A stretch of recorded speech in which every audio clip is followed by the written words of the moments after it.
Alright, hello everybody and welcome back to the channel. My name is Matt and I do like video games, and in today's video we're doing something a little bit different, something I don't do very often here on the channel, and that is reviewing a video game, specifically Dragon Age Veilguard. So let's get into it.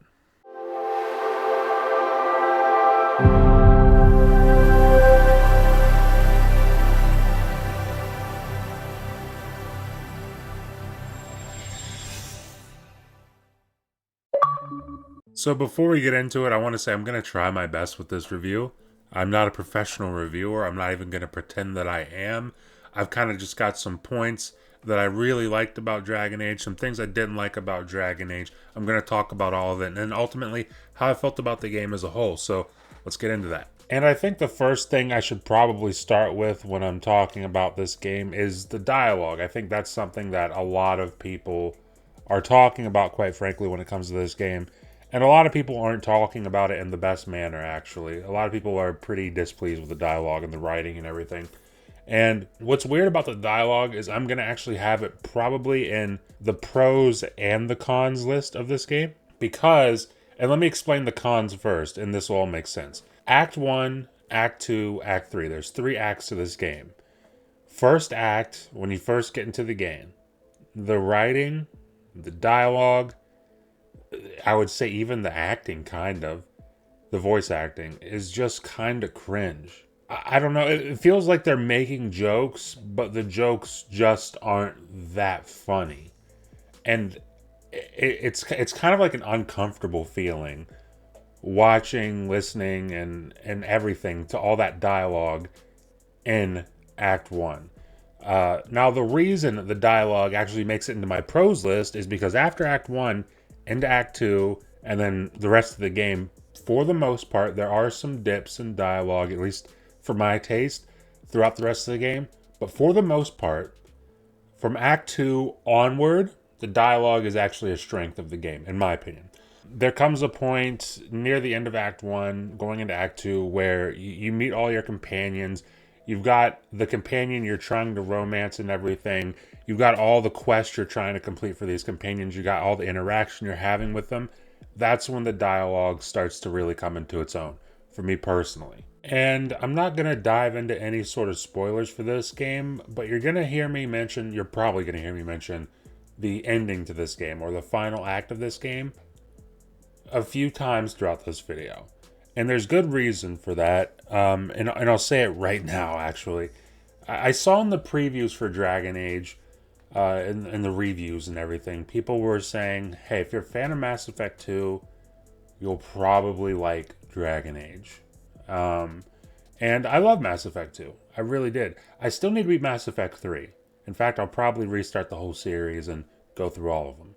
But I really love Mass Effect 2. So when I heard that, I was like, ooh, okay.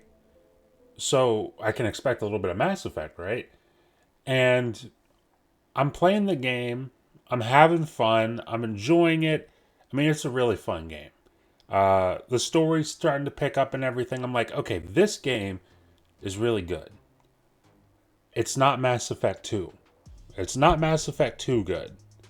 And I'm just kind of sitting there waiting, and as the game goes on, I'm starting to feel a little bit disappointed that I'm not getting the Mass Effect 2 feel from the game, right? And then you hit the final act, and it all makes sense. The whole Mass Effect 2 comparison, once you hit that final act, it all makes sense. Because that ending, and again, no spoilers, might be the best thing I've ever played from BioWare, quite frankly. But before we move on to the next point I want to talk about, which is definitely a pro for this game, I want to talk a little bit more about the dialogue. I just want to add one final thing. And that is, if you're somebody who's coming from, for me, Mass Effect, where there's the Paragon versus the Renegade, right? Well, on Dragon Age, I guess technically there's the Paragon versus the Renegade. But the Renegade options and dialogue, I mean, it's not called Renegade, it's just kind of some negative options. Those options and dialogue don't hit quite as hard don't hit nearly as hard as they did in Mass Effect. Because in Mass Effect, for me, I played Paragon. But every now and then, if somebody was being a dick to me, I gave them the renegade answer, right? Or I was just an asshole back to them, right? On Dragon Age, you can give them a bad answer, but you can't be an asshole on Dragon Age. Or maybe you can and I missed parts of it. But from what I've seen, the dialogue options they give you, and like I said, I beat the whole game. In fact, I beat the ending twice just so I could get different endings and whatnot. But from the options they give you, you just can't be that big of an asshole. And for me, it's not a problem, right? But I have a buddy, Ham Solo, who we were talking about the game, and he likes playing Renegade. He really loved playing Renegade in Mass Effect. He liked being an asshole in the game, right? Dragon Age Veilguard doesn't quite let you be an asshole. It doesn't. And like I said, I play Paragon. It didn't really bother me. I wasn't going to be an asshole anyway. So I'm personally happy with the options that I had because I wasn't going to play it the other way anyway. So if you're somebody who was looking for that renegade route, that being an asshole, that fantasy, then you might be a little bit let down with the dialogue options of this game. Future Matt here. I'm in the middle of editing and capturing some gameplay for this video, and I realized as I was capturing some gameplay, one of the main reasons, or one of the big issues I had with the dialogue in the first part of the game, is I had my voice set to masculine 2, and if you want to hear what masculine 2 sounds like, just take a listen to this. I'm glad you're here. So that's masculine 2. And then I realized, you know what? Let me set it to masculine 1. Take a listen to this. I'm glad you're here.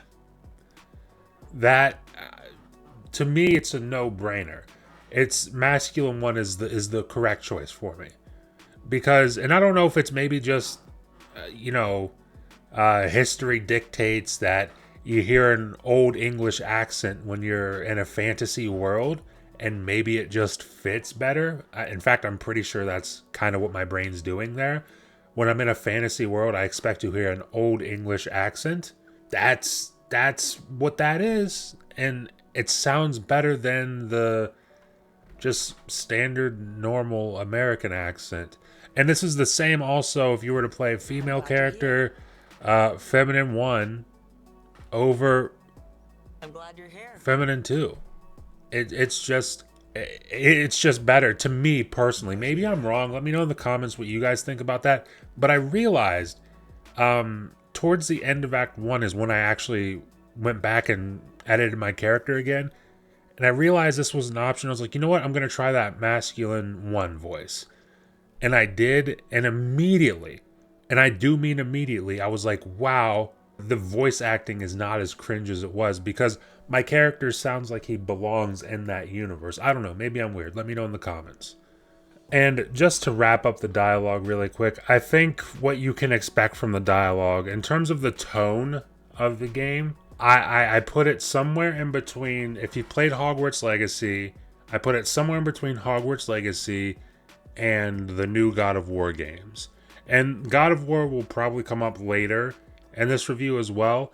But just in terms of the tone of the game, I put it in between Hogwarts Legacy and the new God of War games. It's not quite as light as Hogwarts Legacy, and it's not quite as dark as the new God of War games. It's somewhere in the middle. And honestly, I really enjoyed it. And the next thing I want to talk about is the gameplay, because I think the gameplay from start to finish is the one thing that never falters in this game. Ever. The gameplay is the through line of excellence in this game. It's excellent at the start and it's excellent at the finish, all the way through. And this is in large part due to the combat. The combat in this game is probably the most fun combat I've played in a game this generation. I loved games like Elden Ring, but this combat is just so unbelievably good. Especially, I know I played as Rogue on my playthrough, so I had the daggers, and I also had, or not the daggers, but I had the 2 swords, and then I also had the bow and arrow, which I love a bow and arrow in a fantasy game, so I had to go with the rogue. But I really leaned heavy into my ranged combat. Now I can still obviously attack with my daggers and everything if I need to get up close with an enemy, and I can still do pretty well in that scenario, right? But the thing I loved the most was being able to engage with the enemy up close and then step back in the back of the battlefield while my companions attacked up front, and then I could just snipe enemies with a bow and arrow. And that's really helpful when you're focusing on, a lot of enemies that I don't know what you would call them. I forget what they're actually called in the game. I'll just call them mages. When you're dealing with enemies that are casting spells at you and hurting you and weakening you and everything, then the bow and arrow for me came really in handy in those scenarios because I could just step back, take those enemies out while my teammates focused on, all the other we'll call them fodder enemies on the ground, right? And I really, really enjoyed that part of this game. And I said I was going to mention God of War later in this review.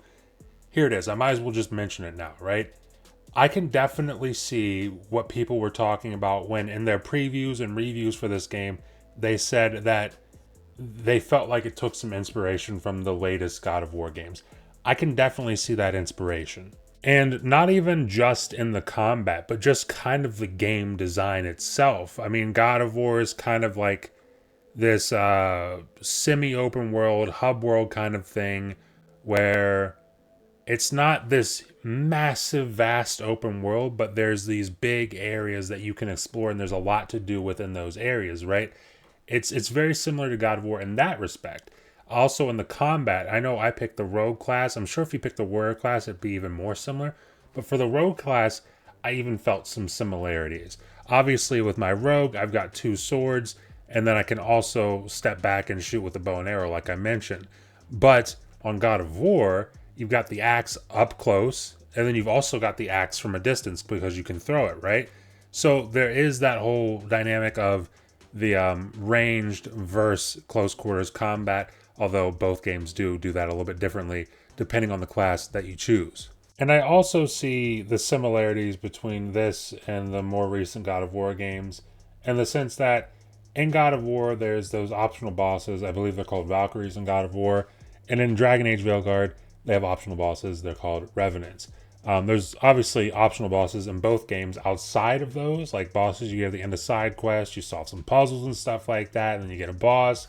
There's that in both games, but the main like side bosses in both games, you got Revenant in Dragon Age Veilguard and Valkyries and God of War, the newer God of War games. And both of those, they will fuck you up if you come in unprepared. If you come in, you're not on your game, they will fuck you up. And that's one thing that I really do enjoy about this game is the fact that, like I mentioned earlier, or at least I believe I mentioned it earlier, the combat at the beginning of the game, it felt satisfying, but it just felt a little bit too easy. And then you're kind of like, okay, maybe I should boot the difficulty up a little bit. And then eventually you hit a point where it's like, dude, the enemies, like they're a lot tougher. Their attacks are tougher on you. They're also taking a little bit less damage. There's more of them. The combat arena is full with enemies. Fights last a while, especially as you go further and further into the game. I mean, dude, in the finale, like you could get into a fight and you might get it done quick, but then you might also get into another fight and it lasts 10 minutes, 10, 15 minutes, which doesn't seem like a lot of time, but 10 or 15 minutes of just a concentrated fight in one area, that's a long time.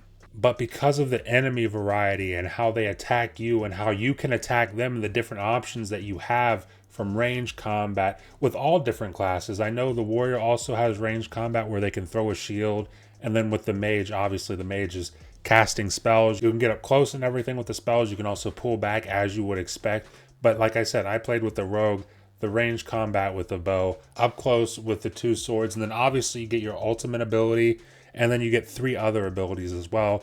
And I felt like I had a pretty good balance with my abilities. And then, like, for example, you'll use an ability and then your companion has an ability that will detonate the ability that you used, or vice versa. Maybe you have something that detonates an ability that they use, and it causes extra damage on that enemy.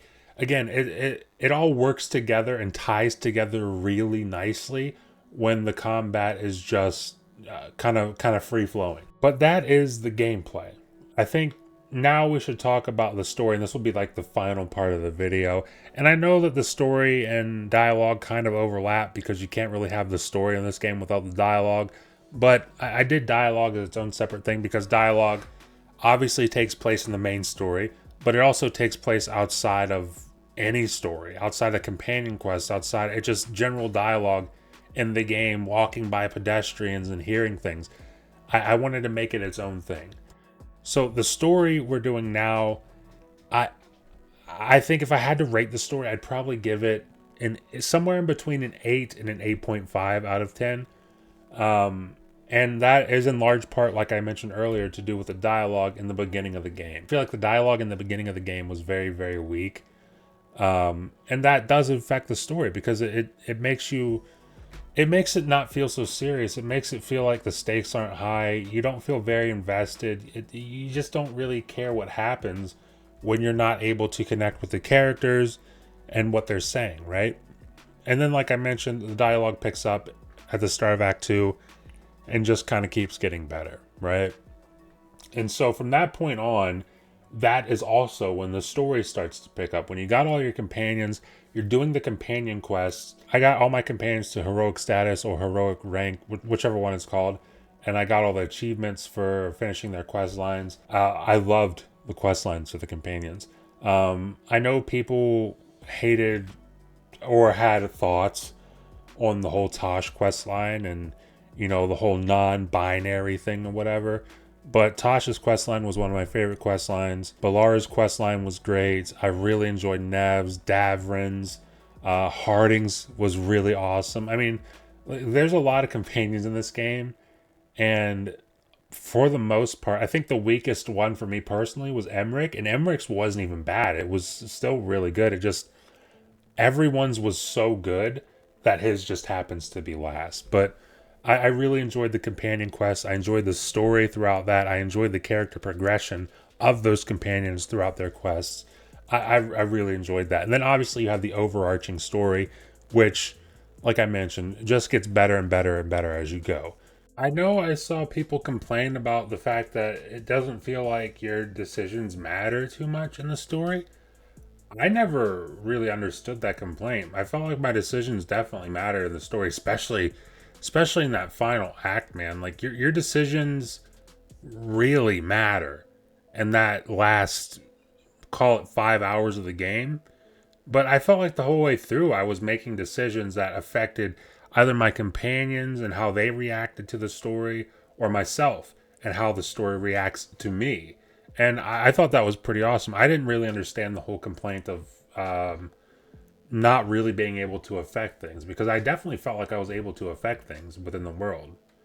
And like I said, I feel like the whole game, the entire package, came together really, really well by the end of the game.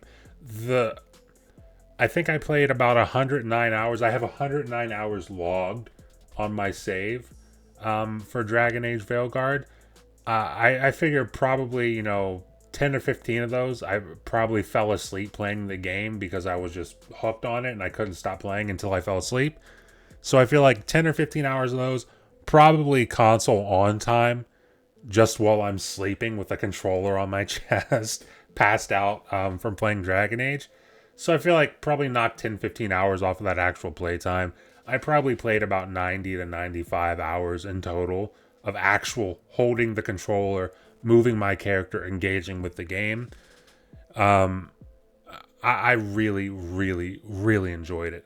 And that first 85 to 90 hours was me thinking, okay, this is really good, right? It starts off kind of weak, gets really good, and then it just gets even better, right? And I'm thinking, okay, this is really good. And then you hit that final 5 hours, 6 hours, and it's like, this goes from being really good to being just incredible, right? So I think with everything together, a very weak beginning in terms of the story and dialogue and everything, a very weak beginning paired with a really good middle part and then an absolutely incredible finale. I think if I had to rate it, I'm terrible at rating things, but if I had to give it a rating, I'm probably sitting at that 8.5 mark, 8.5 out of 10. And I'll say this, and this will probably be a very unpopular opinion, but I really don't care because it's my opinion. This is my game of the year. Before this, it was Dragon's Dogma 2. Space Marine 2 came pretty close. Space Marine 2 is just awesome. Dragon's Dogma 2 was just a magical game. And I didn't think anything was going to be Dragon's Dogma 2, right? I went into this excited. You know, I like I said, I tried playing the Dragon Age games before. They just didn't quite click with me. I couldn't get into it. And with this one, I was kind of excited, but also kind of cautious because I was thinking, well, what if that happens with this game where it's like, oh man, this looks awesome. And then I play it and I'm just like, oh, this is really bad. Like I was hoping that wouldn't happen, right? And lo and behold, it didn't happen. It really didn't happen. The story was a little cheesy, a little cringe in the beginning, but the gameplay got me through that. And then the story started to pick up. And the rest of the way through the game was just amazing. I really, really enjoyed it. So definitely my game of the year. You know, maybe that gets dethroned because there's another game coming out very soon that I'm incredibly excited for. Stalker 2. I cannot wait. I know that game got really, really, really good previews. So maybe that game comes and just absolutely dethrones it. But barring that happening, this will probably be my game of the year. And I'm pretty damn happy with that because I didn't know what to expect going in, but I definitely was pleased when I finished the game. But guys, leave a comment down below. Let me know about your thoughts on Dragon Age Veilguard. Like I say with any Veilguard video I make, keep it civil. I mean, try to keep it civil. Try to keep it respectful because I want to have discussions about the game, not everything outside of the game, because that's a lot of what the discussion about this game has become. It's become not about the game itself, but about everything but the game itself. And that's just kind of, I don't know, it's boring, it's kind of predictable, and I just don't like it. But if you have actual thoughts about the game, what you did like, what you didn't like, complaints, things you love, whatever the case may be, if you got actual thoughts on the game, leave it in the comments below. Let me know what you think about it. Leave a like if you like the video. And if you're enjoying this kind of content and you want to stay up to date with it going forward over here on the channel, the best way to do that is consider subscribing. Consider ringing that notification bell because that helps you stay up to date with everything that happens over here on the channel. And it helps promote me in the algorithm, helps push the videos out to way more people. And I always, always, always appreciate that. And with that being said, thank you for watching, and I will see you in the next video.